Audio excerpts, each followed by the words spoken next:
ಆತ್ಮೀಯರೇ ನಮಸ್ಕಾರ. ದೇವರಾಜು ಶಿವಪುರ ಯೂಟ್ಯೂಬ್ ಚಾನಲ್ಗೆ ಸ್ವಾಗತ. ಈ ಒಂದು ವಿಡಿಯೋದಲ್ಲಿ 6ನೇ ತರಗತಿ ವಿಜ್ಞಾನ ಪಠ್ಯ ಪುಸ್ತಕ ಕುತೂಹಲ ಮೊದಲನೇ ಚಾಪ್ಟರ್ ಏನಿದೆ ವಿಜ್ಞಾನದ ಅದ್ಭುತ ಪ್ರಪಂಚ ಅಂತೇಳಿ ಆ ಪಾಠಕ್ಕೆ ಸಂಬಂಧಪಟ್ಟಂತ ಒಂದಷ್ಟು ಅಂಶಗಳ ಬಗ್ಗೆ ಚರ್ಚೆ ಮಾಡ್ತಾ ಹೋಗೋಣ. ಈ ಪಾಠದಲ್ಲಿ ಸ್ಪೆಸಿಫಿಕ್ ಆಗಿ ಇಂಥದೇ ಅಂತ ಹೇಳಿ ಅಭ್ಯಾಸದ ಪ್ರಶ್ನೆಗಳನ್ನ ನೀಡಿರೋದಿಲ್ಲ. ಆದ್ರೆ ಇಡೀ ಕುತೂಹಲ ಪಠ್ಯ ಪುಸ್ತಕವನ್ನ ಯಾವ ರೀತಿ ರಚನೆ ಮಾಡಲಾಗಿದೆ ಮತ್ತು ಆ ಪಠ್ಯ ಪುಸ್ತಕದಲ್ಲಿ ಬರ್ತಕ್ಕಂಥ ಕಂಟೆಂಟ್ಗಳು ಏನಿದಾವೆ ಆ ಕಂಟೆಂಟ್ಗಳು ಯಾವ ತರದ ಒಂದು ವಿಚಾರಗಳನ್ನ ಅಭಿವ್ಯಕ್ತಿ ಪಡಿಸ್ತವೆ ಅನ್ನೋದರ ಪೂರ್ವಭಾವಿಯಾಗಿ ಈ ಮೊದಲ ಚಾಪ್ಟರ್ ನಲ್ಲಿ ಡಿಸ್ಕಷನ್ ಮಾಡಿದ್ದಾರೆ. ಸೊ ಆ ಪಾಠದಲ್ಲಿ ಬರ್ತಕ್ಕಂಥ ಒಂದಷ್ಟು ಮುಖ್ಯವಾದ ಪರಿಕಲ್ಪನೆಗಳೇನಿದಾವೆ ಅಂಶಗಳು ಅವುಗಳ ಬಗ್ಗೆ ತಮಗೆ ಬೆಳಕು ಚೆಲ್ತಕ್ಕಂಥ ಪ್ರಯತ್ನವನ್ನು ಈ ವಿಡಿಯೋದಲ್ಲಿ ಮಾಡ್ತಾ ಇದ್ದೀನಿ. ನೀವು ಇದುವರೆಗೂ ಕೂಡ ದೇವರಾಜು ಶಿವಪುರ ಯೂಟ್ಯೂಬ್ ಚಾನಲ್ಗೆ ಸಬ್ಸ್ಕ್ರೈಬ್ ಆಗಿಲ್ಲ ಅಂದ್ರೆ ಸಬ್ಸ್ಕ್ರೈಬ್ ಆಗಿ ಮತ್ತು ವಿಡಿಯೋವನ್ನು ಕೊನೆವರೆಗೂ ಕೂಡ ನೋಡಿ. ಮೊದಲ ಅಧ್ಯಾಯ ವಿಜ್ಞಾನದ ಅದ್ಭುತ ಪ್ರಪಂಚ. ಈ ಪಾಠದ ಮುಖ್ಯ ಪರಿಕಲ್ಪನೆಗಳಲ್ಲಿ ಮೊದಲನೇದು ವಿಜ್ಞಾನದ ವ್ಯಾಖ್ಯೆ, ಡೆಫಿನೇಷನ್ ಆಫ್ ಸೈನ್ಸ್. ವಿಜ್ಞಾನವು ನಾವು ವಾಸಿಸುತ್ತಿರುವ ಜಗತ್ತನ್ನು ಅರ್ಥ ಮಾಡಿಕೊಳ್ಳಲು ಮತ್ತು ಈ ಬ್ರಹ್ಮಾಂಡದ ರಹಸ್ಯಗಳನ್ನು ಹೊರಗೆಡಹಲು ಆಲೋಚಿಸುವ, ವೀಕ್ಷಿಸುವ ಮತ್ತು ಕಾರ್ಯ ನಡೆಸುವ ಒಂದು ವಿಶೇಷ ವಿಧಾನವಾಗಿದೆ. ಇನ್ನು ಈ ಪಾಠದಲ್ಲಿ ಬರ್ತಕ್ಕಂಥ ಮತ್ತೊಂದು ಪಾಯಿಂಟ್ಸ್, ಕುತೂಹಲವೇ ಮೂಲ ಪ್ರೇರಣೆ. ನಮ್ಮ ಸುತ್ತಲಿನ ಜಗತ್ತನ್ನು ಅನ್ವೇಷಿಸಲು ಮಾನವ ಸಹಜ ಕುತೂಹಲ ಅಗತ್ಯವಾಗಿದೆ. ಇದೇ ಕಾರಣಕ್ಕಾಗಿ ಈ ಹೊಸ ಪಠ್ಯ ಪುಸ್ತಕಕ್ಕೆ ಕುತೂಹಲ ಎಂಬ ಶೀರ್ಷಿಕೆಯನ್ನು ನೀಡಲಾಗಿದೆ. ಮುಂದಿನ ಅಂಶ, ವಿಜ್ಞಾನದ ಸರ್ವವ್ಯಾಪಕತೆ. ವಿಜ್ಞಾನವು ಎಲ್ಲೆಡೆಯೂ ಇದೆ. ಸಾಗರದಾಳದಿಂದ ಹಿಡಿದು ವಿಶಾಲ ಬಾಹ್ಯಾಕಾಶದವರೆಗೆ, ಅಡುಗೆ ಮನೆಯಲ್ಲಿ ತಯಾರಾಗುವ ಅಡಿಗೆಯಿಂದ ಹಿಡಿದು ಆಟದ ಮೈದಾನದವರೆಗೆ ವಿಜ್ಞಾನದ ನಿಯಮಗಳು ಅನ್ವಯಿಸುತ್ತವೆ. ಮುಂದಿನ ಅಂಶ, ವೈಜ್ಞಾನಿಕ ವಿಧಾನ. ವೈಜ್ಞಾನಿಕ ವಿಧಾನವು ಹಂತ ಹಂತವಾಗಿ ನಿರ್ದಿಷ್ಟ ಪ್ರಕ್ರಿಯೆಯನ್ನು ಅನುಸರಿಸುವ ಮೂಲಕ ನಮ್ಮ ಪ್ರಶ್ನೆಗಳಿಗೆ ಉತ್ತರಗಳನ್ನು ಕಂಡುಹಿಡಿಯಲು ಸಹಾಯ ಮಾಡುತ್ತದೆ.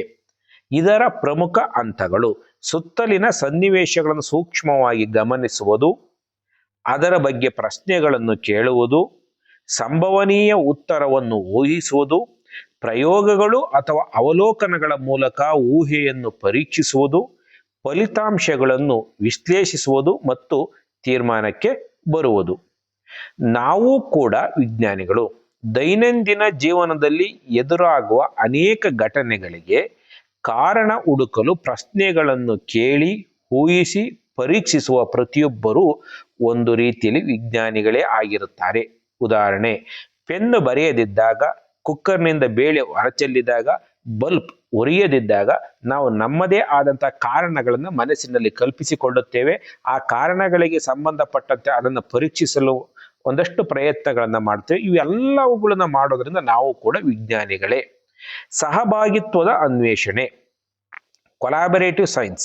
ವೈಜ್ಞಾನಿಕ ಆವಿಷ್ಕಾರಗಳು ಹೆಚ್ಚಾಗಿ ಒಬ್ಬಂಟಿಯಾಗಿ ನಡೆಯುವುದಿಲ್ಲ. ಎಲ್ಲೋ ಕೆಲವೊಂದು ಘಟನೆಗಳು ಮಾತ್ರ ಒಬ್ಬಂಟಿಯಾಗಿ ಒಬ್ಬರೇ ವ್ಯಕ್ತಿಗಳು ಸಂಶೋಧನೆ ಮಾಡ್ತಾರೆ. ಆದರೆ ಪ್ರಪಂಚದಾದ್ಯಂತ ವಿಜ್ಞಾನಿಗಳು ಜೊತೆಯಾಗಿ ದೊಡ್ಡ ತಂಡಗಳಲ್ಲಿ ಕೆಲಸ ಮಾಡುತ್ತಾರೆ.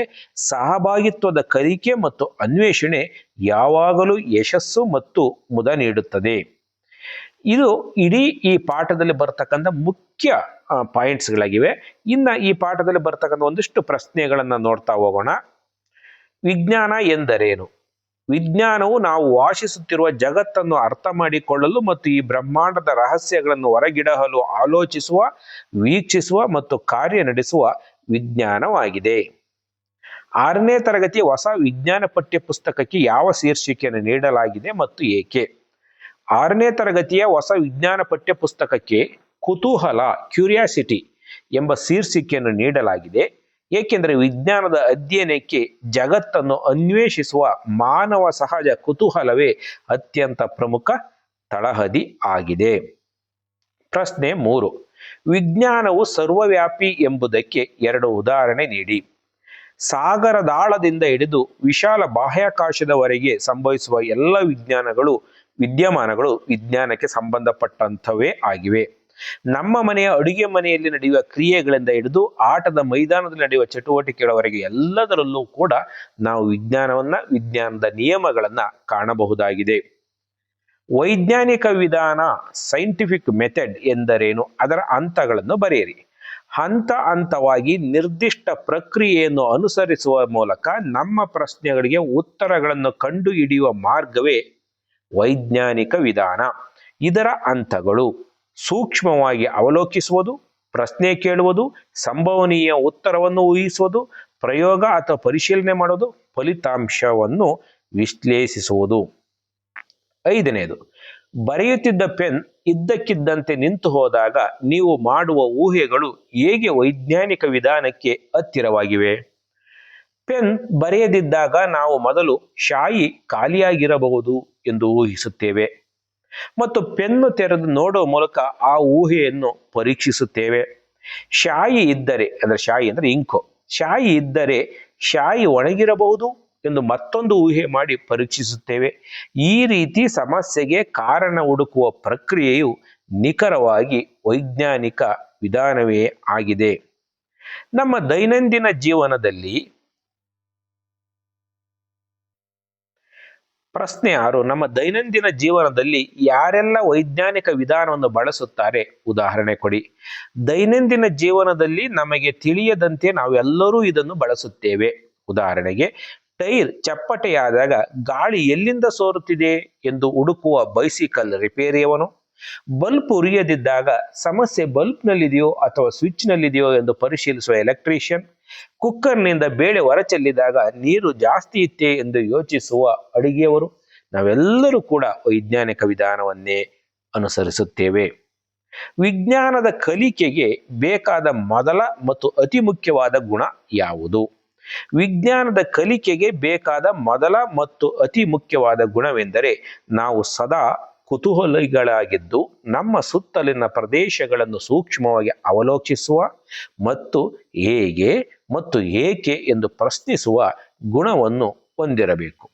ಪ್ರಶ್ನೆ 8, ವಿಜ್ಞಾನದಲ್ಲಿ ಸಹಭಾಗಿತ್ವ ಏಕೆ ಮುಖ್ಯ? ಅಪರೂಪಕ್ಕೊಮ್ಮೆ ಏಕಾಂಗಿಯಾಗಿ ವೈಜ್ಞಾನಿಕ ಆವಿಷ್ಕಾರಗಳು ಸಂಭವಿಸುತ್ತವೆ. ಆದರೆ ಸಾಮಾನ್ಯವಾಗಿ ಪ್ರಪಂಚದಾದ್ಯಂತ ವಿಜ್ಞಾನಿಗಳು ದೊಡ್ಡ ತಂಡಗಳಲ್ಲಿ ಜೊತೆಯಾಗಿ ಕೆಲಸ ಮಾಡುತ್ತಾರೆ. ನಮಗೆ ಉತ್ತರ ತಿಳಿಯದಿದ್ದಾಗ ಸ್ನೇಹಿತರ ಅಥವಾ ಇತರರ ಸಹಾಯ ಪಡೆದು ಸಹಭಾಗಿತ್ವದ ಅನ್ವೇಷಣೆ ಮಾಡುವುದು ಹೆಚ್ಚು ಸುಲಭ ಮತ್ತು ಆನಂದದಾಯಕವಾಗಿರುತ್ತದೆ. ಆದ್ಮೇಲೆ ಇದಿಷ್ಟು ಮಾಹಿತಿ 6ನೇ ತರಗತಿಯ ವಿಜ್ಞಾನ ಒಂದು ಅದ್ಭುತ ಪ್ರಪಂಚ ಪಾಠಕ್ಕೆ ಸಂಬಂಧಪಟ್ಟಂತಹ ಮಾಹಿತಿ ಆಗಿತ್ತು.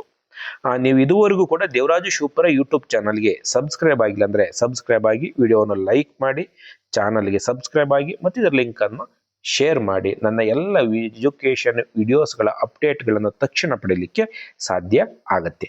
ಧನ್ಯವಾದಗಳು.